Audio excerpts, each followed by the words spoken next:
I'm sure during the findings of this video, we are going to come to the realization that the reason companies use microtransactions is because it's just infinitely more profitable than actually spending time creating content. Now, I will say that on the one hand, you need to have a good solid game in order to encourage people to spend money on the little things, on those microtransactions. CG recently released rather wonderful packs that let you take a couple of your units to Relic 10. The catch being, of course, that these units, although whilst being incredibly cheap, they are also incredibly worthless. So spending money is more or less akin to burning it, but who can turn down the juicy opportunity to get some Relic 10s in your account? I know I couldn't. Let's do this. Welcome back, ladies and gentlemen, to another video with me, your bald-headed boy Scribe. How the devil are you doing? Hope you're having a wonderful Easter Monday. If it is Easter Monday that you're watching this video, for all I know, you could be on Thursday. Who knows? I hope you're on Thursday. Please let me know in the comment section if you are actually on Thursday, because I'd like to know how frequently these videos get watched after the day they're actually released. I know I get like 90% of the viewership straight away, but I'd like to know if people are coming back at a later day. Let me know. All right, so taking a look at my account of the recent Relic 10s. Yes, Cup. Coruscant Underworld Police is certainly one of the units that CG brought to the fore to sell at Relic 10. The only proviso being that you need to have an R9 Cup in your inventory already. Now, a lot of people will look at it and say, Scribbles, you bought the R9 Cup pack? And I say, no, I did not. I have these things called community sub goals on my channel, whereby for every sub that I have on Twitch, I go ahead and put it up on the counter, and when we hit a certain arbitrary threshold, I believe it's 300, the community gets to pick a Relic 9 for me, and Coruscant Underworld Police, the Cup Man cometh, he was selected a long time ago in a galaxy that is this one. Not far away. So we Relic 9 Cup the hard way, and Ugnaught the hard way, and all sorts of weird and wonderful units that you might see in my roster that have absolutely no reason being Relic 9. What are some of the ones that I can point out that could be that? I mean, Captain Rex, Captain Cody, Chopper, not Clone Wars Chewbacca. You know, who else have we got over here? That was a community sub goal. Ewok Elder, Ewok Scout, also a Lightspeed bundle, and I did it the hard way. Yes, that is the way it is. Gar Saxon, Zeb. Yet so the list goes on. Hoth Rebel Soldier, possibly even more worthless than Ugnaught. Possibly. So we have plenty in our account that is dumb and stupid, and it's all thanks to the wonderful tribe at home. Love you dearly. Anyway, in order to actually have access to the Coruscant Underworld Police, I don't know how he sees with these two little dots for eyes, you need to have a Relic 9 Cup. Now, fortunately, a year ago, CG did sell the R9 Cup pack, and I think it's come back a number of times since, and it was just a $5, 5 buckaroos, in order to get yourself a free Relic 9 Cup that's not free because it cost a $5, because that's how things work when we say they cost money. Sip of tea, because I clearly needed a little bit of extra caffeine. And yes, I am British, so, you know, we've got a thing for tea. Anyway, this cup pack came in, I think it was $10. It was $10, and I'm curious to see just how many people have an R10 cup, because I refuse to believe that anybody willingly R10'd their cup. I'm sure some did with the free R10 that we got, but we're not going to count them. We're going to assume that all the R10s that we can see in the game currently through swugger.gg, which uses a live API interaction to draw data from the game, essentially, to see how many players have invested in R10 Cup, and we're going to see how many players invested in an R10 Thugnaught as well. Now, I'm not going to count the R9 Cup packs. I just want to know this time round, even though we can safely assume the majority of people probably bought the R9 Cup pack, and that's an extra $5, right? But let's take a look and see just how many R10 Cups exist in the game today, and what that means in dollar bills, dinero, cash money, money for going out for drinks, money for their next private jet. Let's see just how good CG had it. So here is the wonderful swigger.gg. It does update on a regular basis. We can go over to player data, and I'm going to get this away from the top 100 guilds to just every guild in the game. There are currently 336,207 cups active in the game. It's funny because, you know, recent units are much higher. And the reason for that is everybody gets them, whereas new players won't historically unlock Cup because why the devil would they? He's a garbage unit. Yes, he is. Fight me. All right? Okay. He might be the king of memes, but he is still garbage. So we currently have 20% of the player base that has unlocked him has actually got him at Gear 13. R10 distribution. Only about 8 or 9%, but that's 5,936. If it's $10, just multiply that by 10. And we'll get the figure. Okay? So we're looking at 60 grand, something like that. $60,000 just for Cupperoo. That's okay. I mean, it's not bad, is it? If you look at the R9s, we've got 59,000. So, you know, literally 10 times that amount. And sure, we could probably multiply that by 5 and get to a figure of around 300,000. Because obviously the R9 Cup Pack was a $5, and I imagine almost everybody just bought the R9 Cup Pack. They weren't stupid like me.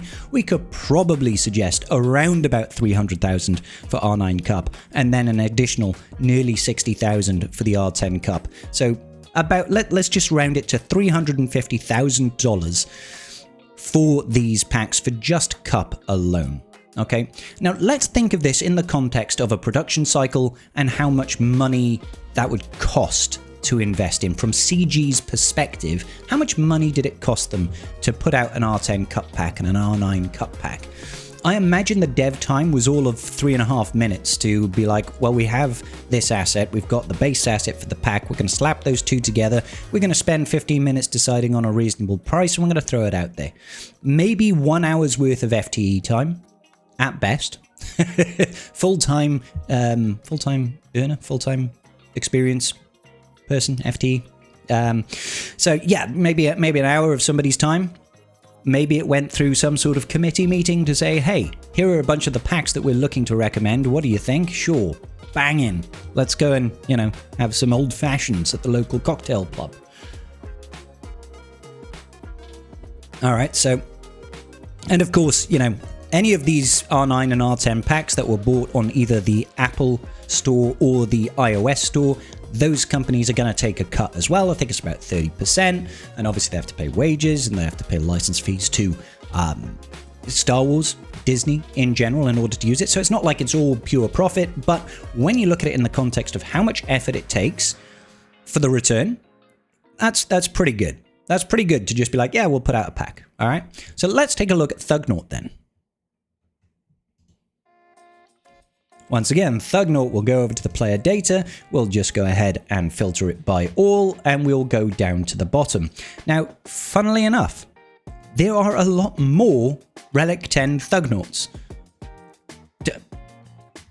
I don't know why. I don't know why Thugnaut is twice as popular as Cup, because Thugnaut is not. I mean, I suppose there's no R9 packs. Maybe you didn't have to buy an R9 Thugnaut pack to get the R10 one. I don't know. Or maybe everybody just did it for the giggles. Now, obviously, 11,671. We're only going to times that by 10. So it's 100,000 or 111,000 that we're looking at most likely from CG in terms of revenue income. And the R7, I'm pretty sure they did do an R9 Cup pack, Thugnaut pack, for that. So, you know, we could also add an extra $5 in that instance. And of course, when you look back at Cup, of course, we can assume that almost everybody who bought the R10 Cup pack also bought the R9 Cup pack. So that additional 5,000, you could probably add an additional 5,000-ish of people that spent an extra $5, adding an extra 25,000 to that, that entire count, which, you know, like I said, it probably is around about 350 to 400,000 that they probably made off Cup. This one over here, probably an extra 100,000 or so, maybe 150. So we're looking at about half a million that they probably made off these two packs. Now, of course, like I said, buying it through those stores, there is a 30% cut that they have to pay either Apple or iOS. If they went directly through the website, they get to keep that as additional profits, offset, of course, by the overheads for whatever they have to do for that web store and whoever they have to pay to manage it, all the hosting, all that crap. That is going to be minuscule, infinitesimal when it comes to how much money they're earning off of these particular packs. I find it quite telling, ladies and gentlemen, that companies will push packs like this, all right? There's a reason why we have seen an almost global shift away from standard game releases and expansion packs like we used to have in sort of the noughties and late 90s and stuff like that, where you didn't have a live service environment where it was battle passes and microtransactions. You would have a base game, and then occasionally you would have an expansion pack. You look at things like SWTOR, right? You know, World of Warcraft. You would have a subscription model, of course you would, but you would have the base game, and then you'd have an expansion pack, and then a couple of years later it'd be another expansion pack, and those might cost you anywhere between $15 to $30. Probably more these days, truth be told, because inflation and everything wants your money. But not only that, the amount of effort that companies have to put in, the full-time experienced people that have to spend hours upon hours working on new assets and gameplay mechanics and storylines and everything that goes involved into doing expansions to make money off their games. Why do that when you could spend an hour, come up with a pack with a very cheap price point that's going to appeal to masses even for the memes and not break anything else that happens in the game, and you will make more money? It's kind of depressing, but that is the state of the world that we live in. Now, I did say at the start of the video, the only way that people can actually monetize this sort of thing, the only way CG can get away with charging people a $5 for an R9 crap unit, an R10 unit for a tenner, is if they have a core audience, and they're not going to have a core audience if the entire game only consists of these packs. They need to have a captive audience that is invested in the game and wants to play the game, so the rest of the game has to make sense. These little microtransactions are how they funnel money into fueling things like, let's do new characters, let's do new game modes, let's do Colosseum, everybody's favorite game mode, am I right? Am I speaking sense? So I wish that it wasn't like this. You know, I wish this wasn't the day and age that we live in, but unfortunately it is almost like the necessary evil for us to keep playing these sorts of games is companies need to make profit, especially in a live service environment, right? The only way the lights stay on is if they keep generating income. And these packs are the way they do it. I personally think that the Cup pack and the Ugnaught pack and the Ewok Scout pack, I think they're harmless. Genuinely. And when Relic 11 comes out, you can bet your bottom dollar that there's going to be a Relic 11 pack. When Relic 12 comes out, there's going to be a Relic 12 pack for these useless units that they'll charge $10, $15, $20, probably not $20. Honestly, like, the only reason these things sell is because they're cheap, right? They're really cheap, so people will buy them because it is absurd value. If it was on any other character, you're probably looking at like $300. Do you know what I mean? If it was like R10, Ezra Bridger Exile, it's not going to be a tenner. It's going to be like $200, $300 to get that, and nobody will buy it. Well, I assume there will be some early game whales with way loads of money. They will probably buy it, right? And they'll be like, Ezra, I'm going to throw that in with my array that I bought with the Lightspeed bundle. You know, like, that would have a very narrow price point, a very narrow reach footprint of people that's going to actually buy it. These ones, they can do it because they're trash. As soon as it starts getting to a point where if someone is offering you a Relic 11 Thugnaught and it's $20, people are not going to buy it as much. They'll be like, I'm never going to use Ugnaught, let's be real. Maybe I'll throw it in with Jabba when I'm going through Rise of the Empire TB, right? Maybe he can just be a Klingon. You know, a Klingon of the arse cheeks of Jabba the Hutt, whilst I throw him into late game rote so Jabba can just auto it, because that's kind of what Jabba does. He's good like that. That's about the extent of the use, because even with Relic Delta, there are very, very few and far between opportunities where you'll be able to say, don't worry, my R11 Thugnaught has got this, right? So nobody's going to pay $20, $30. You got to keep it around the 10, 15, maybe at a push, especially if people have to buy the previous R9 and R10 packs to get there. Slippery slope, maybe. Who knows? But I want to know your thoughts in the comments section down below, ladies and gentlemen. And let me know. Let me know. Did you buy the Cup? Did you buy the Thuggy? Did you buy the Ewok Scout? And how's your Easter Monday going? I hope it's going great. Make sure you hit like on the video and subscribe if you haven't already, because my name is Scribe and it's kind of easy. You just subscribe. Easy. All right. See you later, boys. Peace out. And may the Force be with you.